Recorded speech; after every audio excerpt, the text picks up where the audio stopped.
Beragam usaha terkena imbas di masa pandemi. Sejak Maret 2020, berbagai jenis kegiatan dibatasi dan gerak usaha pemuda terhenti. Selain harus belajar dari rumah, potensi usaha makin minim karena ruang gerak yang terbatas.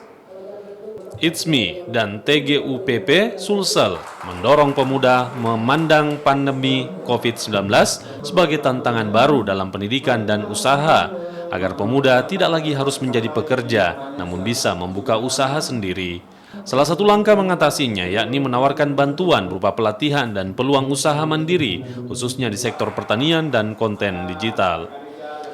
Terima kasih banyak. Jadi saya kira dalam suasana pandemi COVID-19 ini memaksa kita untuk kemudian cepat beradaptasi, memaksa kita untuk segera menguasai teknologi. Saya kira di Sulawesi Selatan kita dua mengenal, saya kira yang bisa kita kembangkan terutama sinergi dengan pemerintah. Yang pertama tentu pertanian, seperti yang sudah kita bahas tadi. Bagaimana kita memaksimalkan potensi-potensi ini karena kekuatan kita ada di situ. Kedua, yaitu adalah memanfaatkan teknologi yang kira-kira bisa menghasilkan nilai ekonomi. Salah satu yang kemudian saya kerjakan.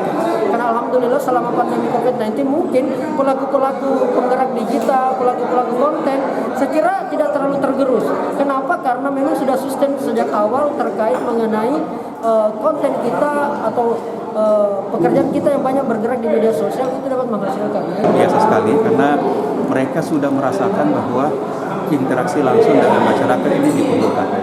Bahkan sangat banyak masukan-masukan yang konstruktif untuk kemajuan daerah. Makanya kami sangat berharap mudah-mudahan kolaborasi, kerjasama, partisipasi di dalam pembangunan ini kita buka peluang seluas-luasnya. Misalnya, bagaimana para pemuda terlibat di dalam pembangunan pertanian bisa masuk kerjasama dengan pemerintah provinsi menggunakan lahan-lahan pertanian provinsi yang masih tidur, gitu. Bisa terlibat di sana. Bagaimana membangun sarana irigasi pertanian yang masih sangat rendah di Sulawesi Selatan, apalagi sekarang ini program